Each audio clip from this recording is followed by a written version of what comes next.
Ladies and gentlemen, good afternoon, and thank you for joining us for today's Coresight Conversations, Tips from the Trade. We're very excited to have Steve Lamar, President and CEO of AAFA, joining us as our special guest. And with that, I'm going to hand it over to our CEO and founder of Coresight Research, Ms. Deborah Weinswig. Thanks, Anna. Good afternoon, and welcome to Tips from the Trade. I'm your host, Deborah Weinswig, and I'm joined today by Steve Lamar. At Coresight, we have hosted almost 50 digital events this year in a quick pivot to share content in a new way. Please refer to our digital events library at coresight.com/events. In addition, we are featuring a great research report today on social commerce platform opportunities for brands and retailers. With that, I'm honored to introduce Steve Lamar, who is President and CEO of the American Apparel and Footwear Association, otherwise known as AAFA. The AAFA is a national trade association representing more than 1,000 brands in the apparel and footwear industry. Steve leads a dedicated team of amazing professionals who represent AAFA members before the government, through the media, and in industry settings on key topics including brand protection, supply chain and manufacturing, and trade issues. He is a thought leader in the industry and has an extensive background, including time spent with the U.S. Department of Commerce as an international trade analyst, and also time with the Peace Corps. Today, we are going to discuss the current challenges facing the industry, sustainability, supply chain, and how the AAFA is supporting retailers and brands. Lastly, please use the Q&A function at the bottom of your screen during our conversation to ask questions, and we will address them during the call. With that, Steve, thank you so much for joining us. Thanks for having me on. Great to be with you. So the last time we saw each other in person was at the AAFA Executive Summit in Washington in early March. And one of the top conversations there was around sustainability and how different retailers and brands and technology companies were approaching it for 2020. What do you think has changed since March? I think, if anything, that we're going to see that trend accelerate. I mean, so back in March at the summit, and thanks for being there. I thought that was a great event. We, back then we were talking about the shift into 2020 was not about how authentic your marketing is, but about whether sustainability was really now embedded into your DNA. That was something we were hearing from a lot of companies that as they were talking to their, especially younger customers, that was an expectation that they were all going to be seeing. And of course, we had a big focus on sustainability with our Eye on the Environment theme. As we've now gone through the last 75 days or so since the summit, we've seen, obviously a lot of people are very focused on how to manage and react to and survive through the COVID crises. But one of the things they've been seeing is that that consumers have been getting by with less, that there is kind of all these sort of anecdotal conversations about how the environment is a lot cleaner. And those two pivot points are ones that are making people think that the sustainability movement is going to be even stronger, that we've kind of inadvertently trained our consumers that we don't need to have this large amount of production, large amount of consumption model to support fashion decisions. Maybe we can get by with less. And if that starts to solidify, that will support that sustainability move to more sustainable production levels. We were talking about this at the summit. And of course, this is a glimpse into what does the world look like with a cleaner environment. It's certainly something a lot of people are talking about. That just may be more of an anecdotal, rhetorical perspective, but it may be something that incentivizes people to double down and do even more from the sustainability side. It's really interesting. We've, if we think about kind of the glut of inventory that many of us are facing, what we've heard, which is not what I would have expected, is this idea of kind of let's pack away for spring of 21, or let's try to sell it in a different market and reap as much as we can on margins, as opposed to maybe some of the other kind of tried and true methods of figuring out what to do with excess inventory. There's an eye towards not only profitability, but I also think to sustainability. How are you seeing this play out?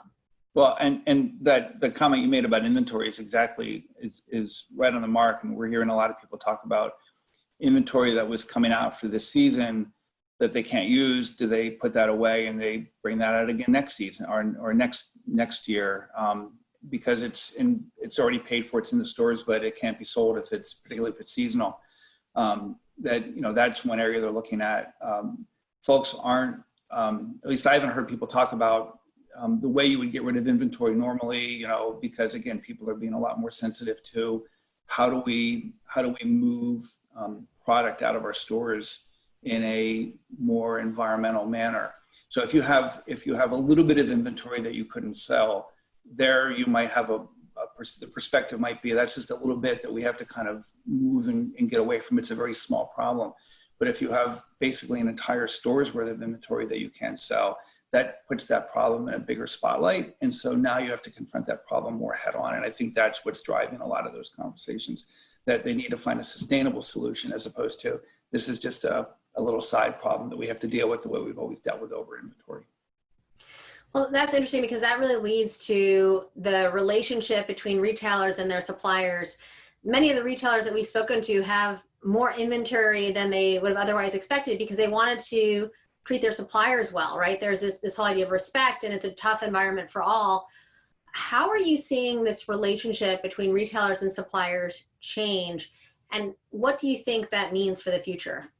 This is probably one of the biggest areas where we think the supply chain is going to go through some changes is over the last 75 days, the supplier-buyer relationship has really been put to the stress.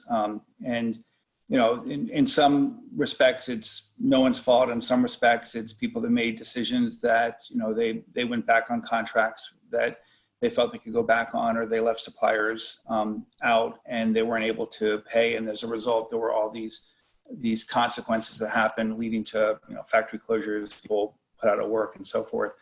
A lot of companies are going to kind of look at these last 75 days and maybe even over the next 30 days or so and say, these are the relationships that we want to preserve or the relationships that we want to avoid. So if you were you had say 2 retail customers and one of them canceled all their orders and one of them didn't, who are you going to want to do business with going forward? You're probably going to want to do business with that retailer that was able to keep the orders going, or that didn't cancel the orders. And there's this concept of trust that's really been shaken. I've been on probably 10 calls in the last 24 hours where somebody has talked about the trust crisis in the supply chain that we're going to need to figure out a way to get forward. And that trust crisis, which pivots on the finances, but also pivots on all of the relationships that go in the factory. So, you're relying on your factory to produce the product in a socially responsible manner, in a sustainable manner, to follow all of your guidelines that you want, even when you're not there. If the factories feel that they can't trust you to preserve their orders, then that kind of undermines that relationship. So we're going to have to spend a lot of time, I think, as supply chains to rebuild that. And I think it's going to focus on those people that you feel are more high quality, both suppliers as well as your customers. I mean, on this trust crisis concept, if you think back over the past 75 days, many of us have heard words that we've only seen in contracts, right? Force majeure and this kind of challenge around the fine print. How do you think, right, things have changed over those 75 days in terms of this relationship? And what have been some of the surprises? Well, I think people are going to look at their contracts a lot closer, and they're going to try and build in to their contracts, what happens when there is a future liquidity squeeze or liquidity crisis. What are all of the steps that you have to go through to make sure that you can preserve your ability to do business. So you've got some more predictability. I think you're going to see a flight to quality, where you only want to do business with those companies that you believe are going to be around. And what that's going to do is it's going to make the restart that we're all kind of looking at and getting ready to go through. It's going to make that a lot more tentative because, companies that were put in a situation where they couldn't pay bills, they didn't have revenue, but are starting to restart. Are they going to be able to recreate some of those business relationships or move those business relationships further? it'll be much more difficult for them. Where are they going to find the credit for that? These are all questions that people are trying to scramble to find answers for right now, and they're the kind of the next set of questions that come after this natural and very severe liquidity crisis that we've experienced. What are the big surprises? Frankly, I was surprised that it happened so fast. It was really kind of a falling off of a cliff setting that we saw where, I think when we were together in early March, we were kind of sort of looking around going, yeah, there's probably some demand concerns. I think we still saw it as a supply chain issue. And then within 2 weeks, it was a full-on demand issue that was now having that kind of secondary supply chain issue. And then by the first week of April, we were getting a lot of the calls from factories and associations around the world. We need to do something. We have to stop this and fix this. So. Well, as you've had those calls and I'm sure many conversations, how are you working together to fix this? Is this more of a government challenge, or is this more of those in the supply chain working together to solve a common issue? Well, this is, and I use the plural crises because it's a health crisis and it's an economic crisis, and of course, there's other elements to this as well that kind of give us several different crises, a political crisis too. But we look at these crises as bigger than a single association, a single company, a single industry, and frankly, a single country. I mean, this is something that requires, we use these words, all the tools in the toolbox. We all have to collaborate. We all have to work together.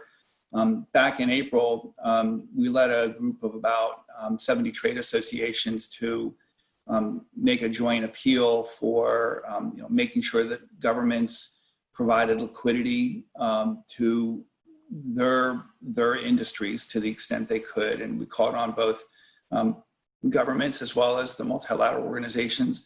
We urge governments not to engage in more any trade restrictions, especially restrictions that would prevent the manufacture or trading of products of personal protective equipment, because that's been so important for our industry. Is they've rushed in to kind of fill that gap.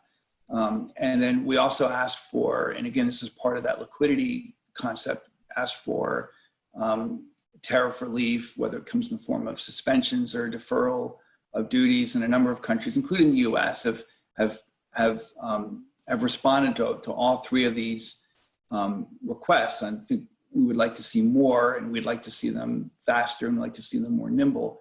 But for us, this is something that we really all have to participate and contribute. I think from the association world, for a lot of what we do, it's really kind of spreading the word, making sure people have factual information, making sure they have the tools and they can make the right decisions, making sure that they have the ability to pivot quickly, because this is an ongoing challenge that we don't know how it's going to end. We've never been here before. People look back at the flu from 1918 and they say, well, this is the way it's going to look. Maybe that gives us some clues, but we don't know if this is going to follow that pattern or not. Certainly the economic consequences have been, unprecedented. We're in new territory. And since we don't really know what these next chapters are going to look like, it's hard to kind of have that roadmap. So we keep encouraging people, really view this as a series of very quick, smart, tactical decisions, so that if we get thrown a curveball 3 months from now or 6 months from now, we can still pivot and do that as well. Yeah, you bring up an interesting point, which is this idea of how things have changed so rapidly, right? First, we had, a lot of conversations and working together, collaborating around tariffs. Then we had the supply issue and now the demand issue. As, and unfortunately, we've started seeing an unprecedented number of bankruptcies in our industry. How do you see this opportunity for other companies to support the apparel and footwear industry in light of the current crisis, and kind of amongst all these crises? I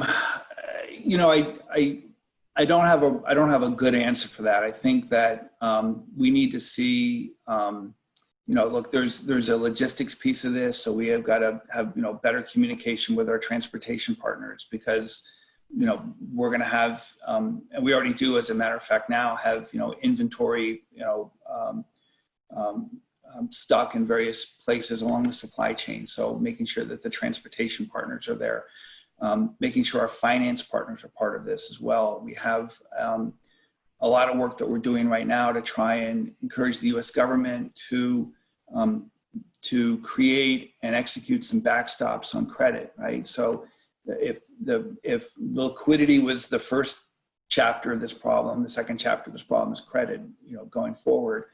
How do you have that assurance that you can get, that you'll end up getting paid? And then how do the various credit insurance agencies properly assess that risk?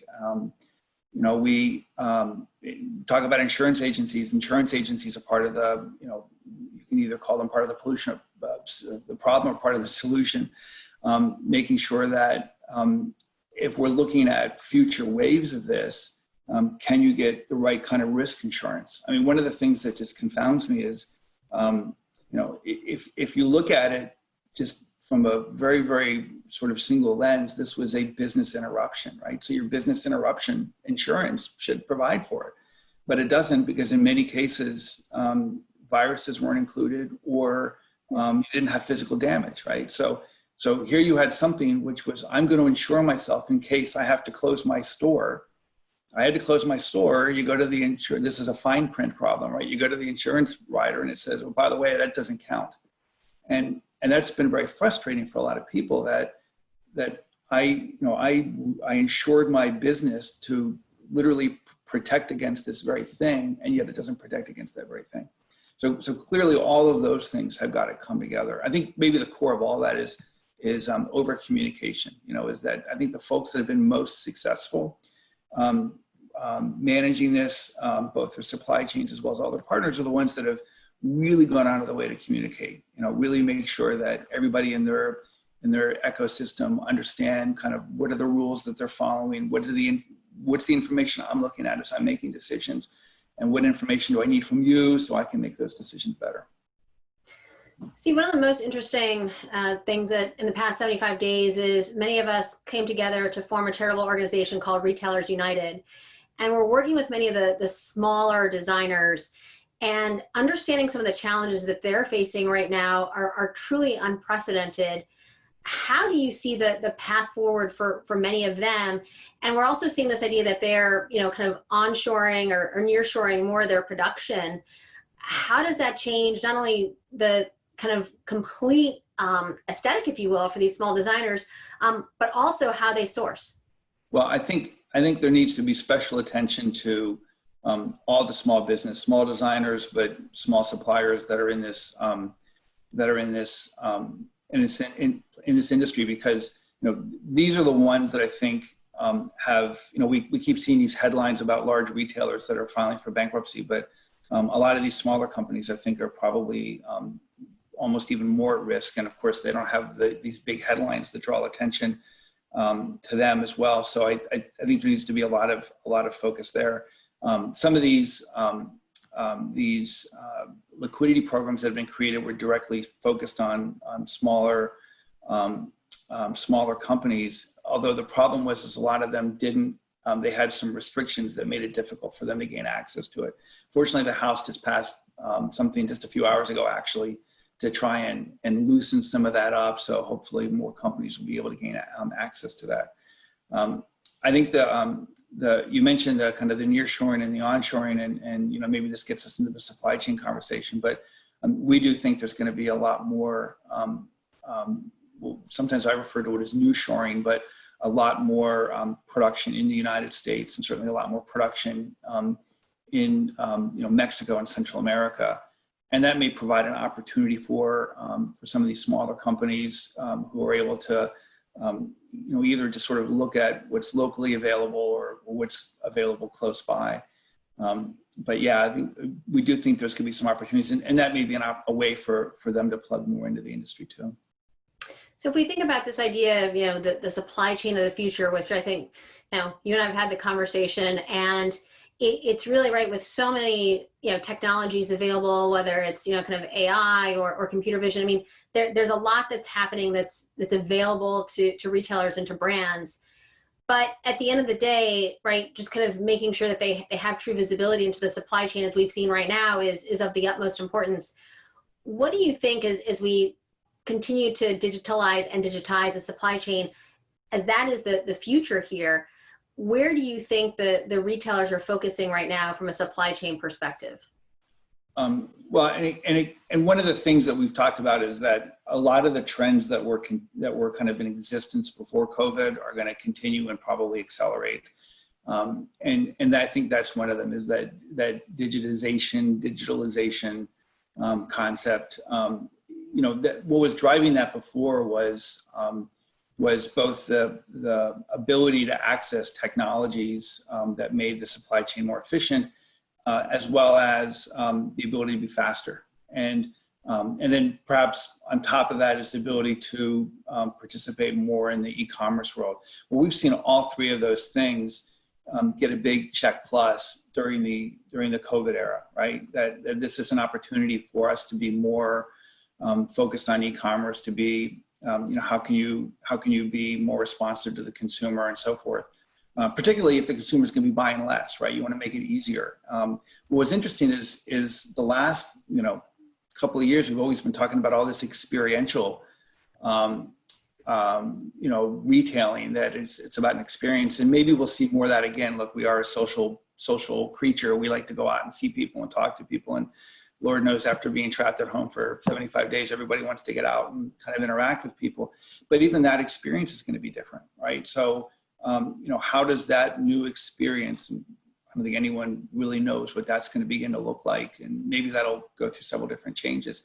How will that experience intersect with the way we've been training our customers to rely more and more on e-commerce and delivery at home?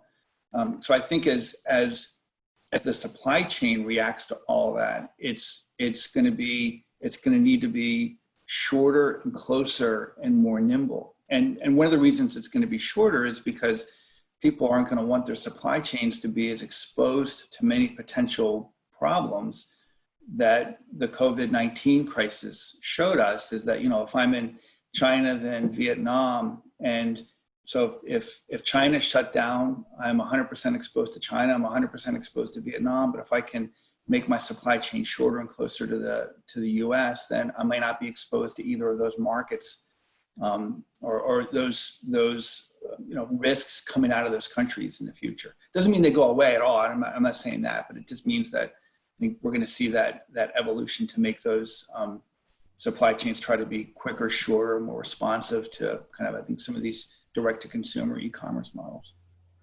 You brought up something incredibly important, which was the amount of investment we've seen in terms of in-store technologies.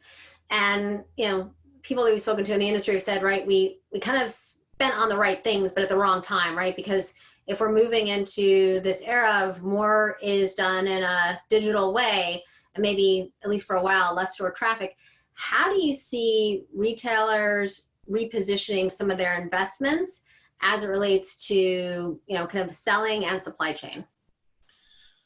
Well, so putting aside the supply chain comments I made just now, which I think is where a lot of that goes, one of the things that folks I think are going to be having to look at is, as they're opening up, you hear people talking about kind of the haves and have-nots, and this is a term in retail that's been very popular in the Washington policy community for a while now, which is that companies that sold food were able to keep their stores open.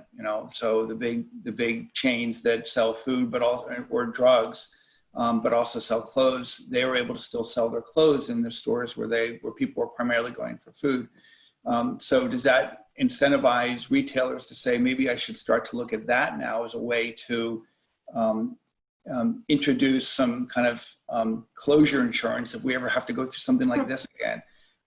Or as the restart's happening, we're hearing all the people say, well, I can't restart my stores that are in malls, but I can restart my stores that are in outdoor malls or in standalone. So does that what does that tell you about the future of the mall or what the mall looks like? And these are some of the other questions. I don't think anyone's reached any conclusions yet. And geez, I would hope they haven't, because again, as I said before, I don't know what the next couple of months is going to be, but these are some of the gee whiz comments that we're hearing from a lot of members, that maybe the way we had built up a retail presence based on what the economy and what the social patterns looked like and were looking like 3 months ago. And it's unclear that those social patterns are going to be the same 3 months from now, or even 3 years from now. How will things irrevocably change? I think it's too early to say, but I suspect there will be some change. And as that begins to happen, what will people do to pivot their retail presence, their brick and mortar presence, to do that? I think on the e-commerce side, I think the message is very, very clear, is that if you were in e-commerce, you had a greater ability to participate than if you didn't. The one problem I heard on the e-commerce side, in one various form or another, was people were complaining that it was like Cyber Monday over and over again. For, they weren't prepared for it, but it was like Cyber Monday on Monday, then on Tuesday, then on Wednesday, then on Thursday, then and so on. And they didn't have that system set up to manage that first. So again, maybe that tells you something about how you need to be flexible if there's sudden demand on the e-commerce front that you couldn't handle before. Or is this truly just a black swan? This is never going to happen again. Well, it's interesting you bring up, so many of these, retailers have in a very quick period of time spun up curbside or pickup or drive-through. The amount of innovation, we've heard from some CEOs who said it's like 10 years of innovation in 10 weeks. And in some cases, many of the things that they wanted to do, they've gotten permission to do now. Right. So as we think about AAFA and the role that it's playing in terms of helping retailers reopen, or thinking about the different steps, how are you supporting an industry that is very much in chaos, really? Well, so, you when you gave the introduction, you talked about our 3 pillars, which are brand protection, supply chain and manufacturing, and trade. And those pillars continue to exist. There's a lot of work that's going on in all 3 of them. But kind of overlaid on top of that, or as outgrowths of those pillars, we've spent the last 75 days doing work in a couple of very specific areas. One is basically just trying to provide as much information, updated information, as we possibly could to members. We've provided a lot of information that, as they were starting to close down, as they were weathering the crisis, as they're starting to open up, that information has been part of our stuff we provide on a daily basis. We had daily calls for about 4 or 5 weeks, and I think that's now moved to a weekly basis. We've created a bunch of open industry items, whether it's tools and resources that we just gift to the industry, because we want to make sure that people have as much information so they can make smart decisions. Again, this goes back to that communication and collaboration point I mentioned before. The second thing was making sure that companies that were pivoting to PPE had the ability to do so, because a lot of folks looked at that as a lifeline. Some of them looked at it as, I want to contribute, I want to help. But some of them were like, this is a way that I can keep the factory open and I can keep providing support for my workers, as long as I can do it in a safe manner. And again, we provided a lot of advice on how you would do that. And then also information on if you want to make PPE, and I guarantee most people on this webinar, probably in the industry, didn't know what those 3 initials meant, 90 days ago, and now we talk about it, it just rolls off the tongue. And so we had to provide a lot of information, and we also advocated for a lot of changes so that companies that are new to the PPE market and also new to the government contracting market could quickly enter and participate in those opportunities if they want to contribute. And the third one is, and we spent an awful lot of time on advocacy on liquidity, making sure that the government was tailoring these programs to the extent they could so that companies in our industry could take advantage of them, making sure our companies knew how to take advantage of them. We've pushed a lot on a number of tariff relief mechanisms that the jury's still out on. Some of that we got, some of that we didn't, and some of that is still gonna happen over, I think, a period of time. So that's been our pivot so far. What's our pivot gonna look like in a month? in 2 months, I mean, I can assure you that we will continue to pivot and support the industry, to make sure that they have, that information, that they can continue to do all the things that they need to do to stay in business, and also to preserve, to help their workers and their consumers. I mean, the thing we like to say is that we're trying to save lives and livelihoods here, right? So it's not just about making sure the jobs are there, but also to make sure that our contribution is something that helps both the economy and the country, stay healthy. That's a tall order, Steve. So we're going to switch over to the poll results. Some of the questions were quite fun. So how have you taken advantage of the shutdown? 68% of people have learned a new skill. How has your company reduced orders for winter or spring of 21? And Steve, I'd love your comments on this. 89% says, yes, we have reduced orders.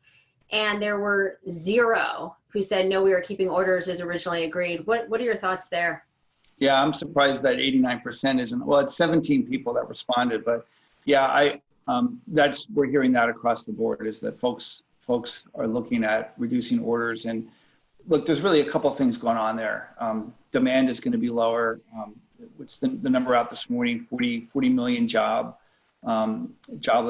this application. So, demand is going to be lower.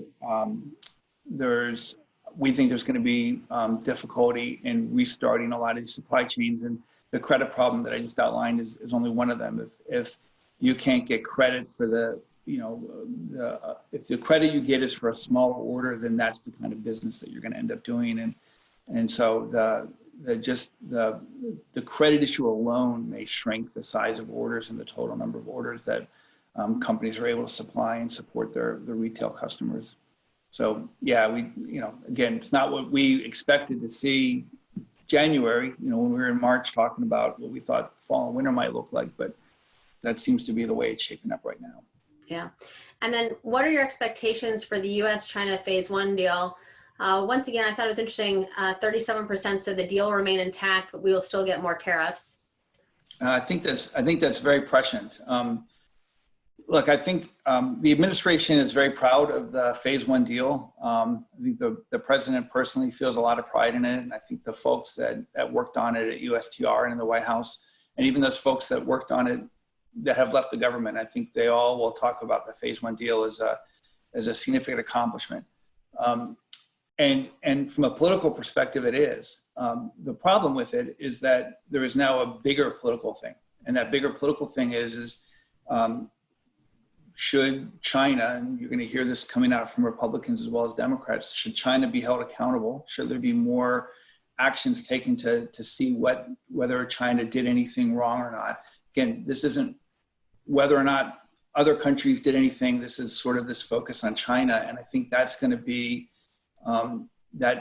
amplified during the election year. So at the end of, towards the middle of the summer, are you going to have presidential candidates that are kind of out-dueling themselves to point fingers at China?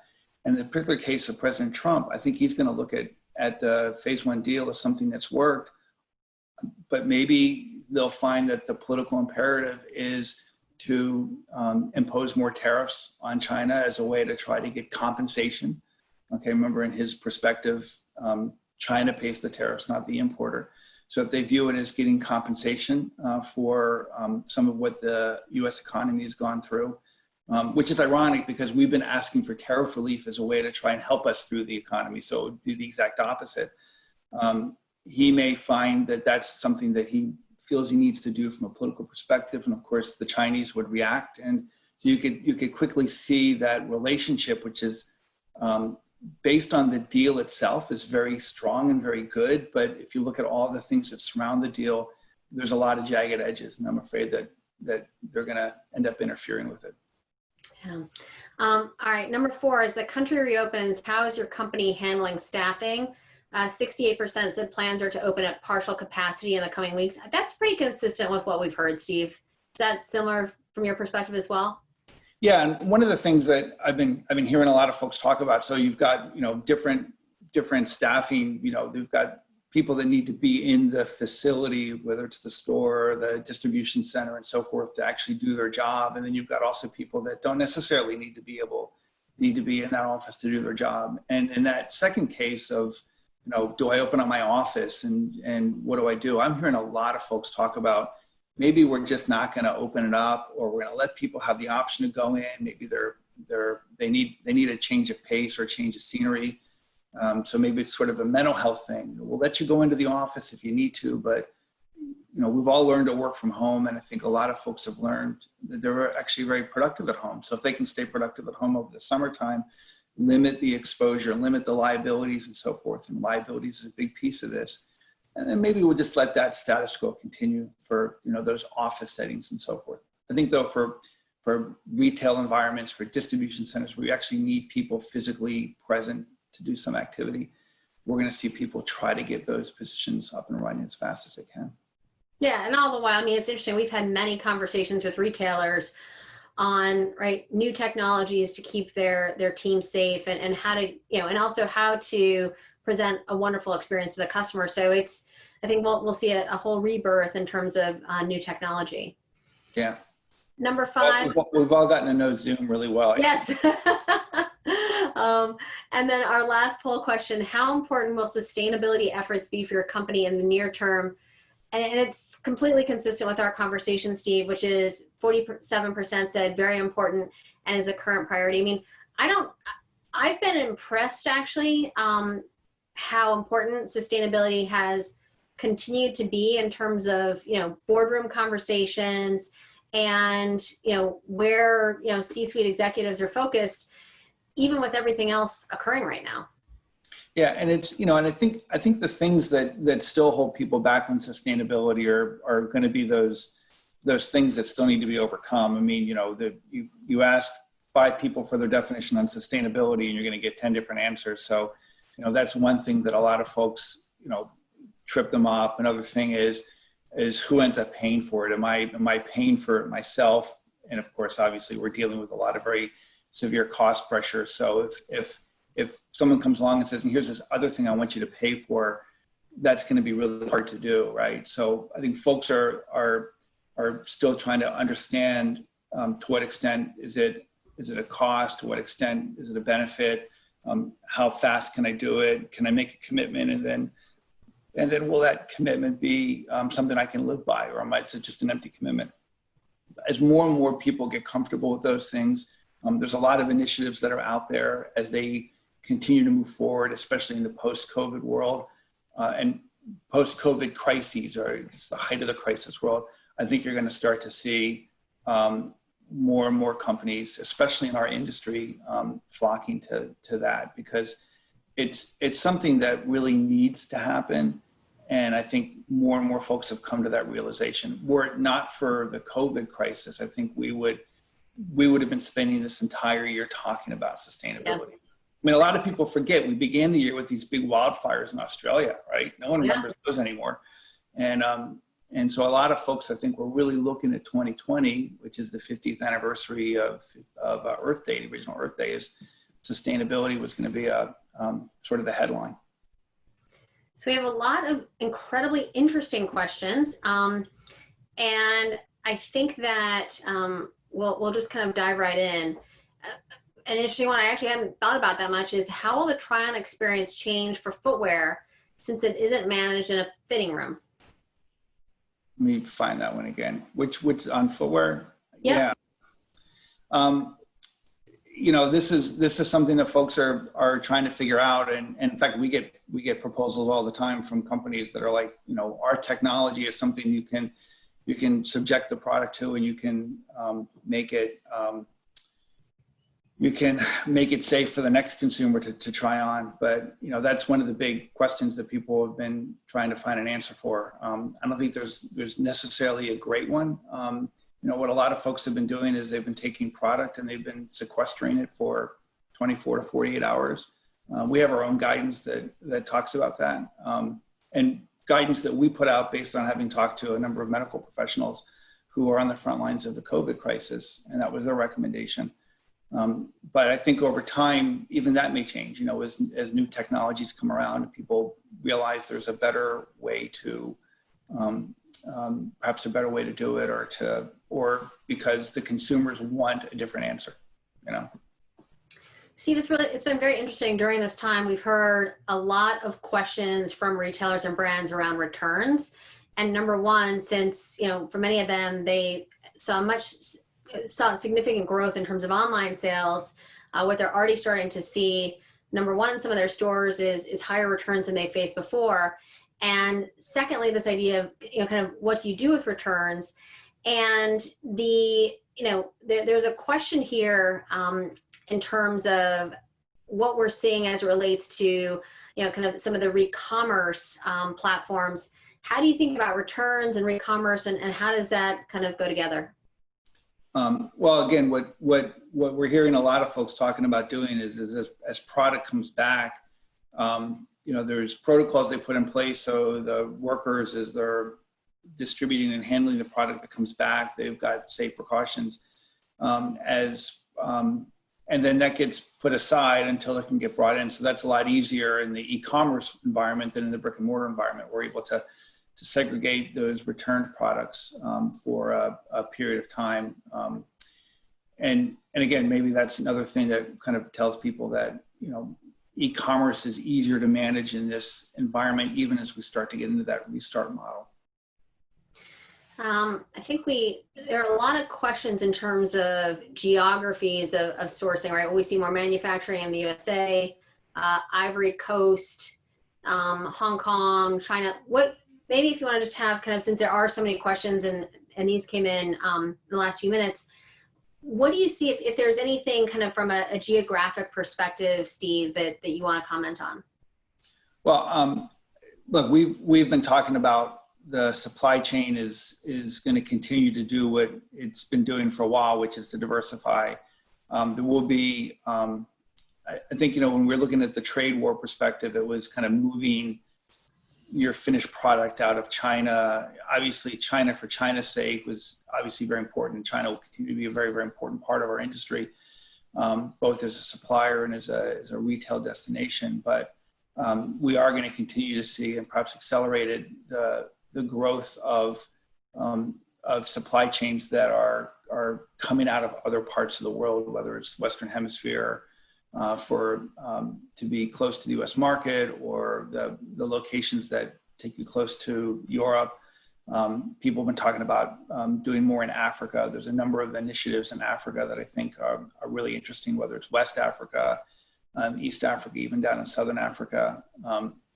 And I think the other thing too about kind of as folks are moving out of China is where 2 years ago, everybody was talking about moving their finished production out. And, I got a lot of questions. If I make my finished product in Vietnam, but I'm using China piece goods, am I going to be okay from Section 301 tariffs?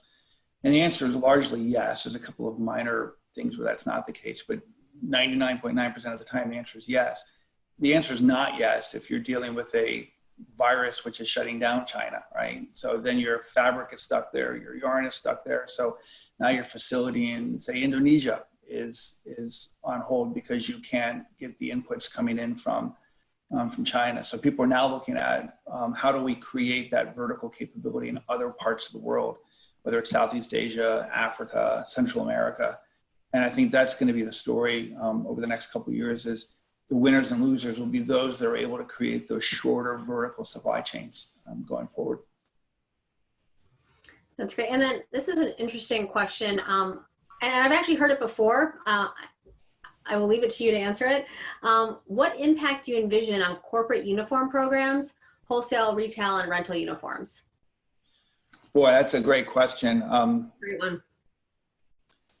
I think, look, well, first of all, you're going to see as an addition to the uniform program will be people providing masks, at least for the first couple of years. And that'll be certainly part of it. I mean, the folks that are making deliveries in our neighborhood, all of those folks that are wearing uniforms are all wearing masks. And I would imagine that'll be part of that offering as well, too. I don't know that there's any specific change to that that comes out of COVID, other than maybe relying more on that that nearshoring opportunity, because that's an industry where there already is a lot of production close to the United States or in the United States, and so as that production model begins to accelerate, if it does, I think there's a lot of things that still have to happen, more investments in fabrics and so forth. That's a segment of the industry that may be able to take advantage of it, because they'll have more opportunities for production, more opportunities for fabric choices and so forth. I want to thank everyone for all their questions. We won't be able to get to all of them. I'm going to leave you with one last question, Steve, and you can be as broad as you want. Any predictions on e-commerce percentage compared to brick and mortar going forward under the circumstances? More than it is right now. I'm not going to say how much. I just think that it is more. And I think kind of where we're, see if I can do this on the camera, to the extent we were kind of going like this, I think we just did something like this. I mean, that trend may still continue at the same rate, but we now just jumped up a couple of percentage points faster than we probably would have. I think that's what the numbers are going to end up showing. Great. Well, with that, thank you so much. Your insights, as always, are incredibly valuable, and we look forward to seeing you again soon. Yeah, thanks for having us. Thank you so much. Thank you. Take care. Bye-bye, Steve. Bye-bye. Thanks.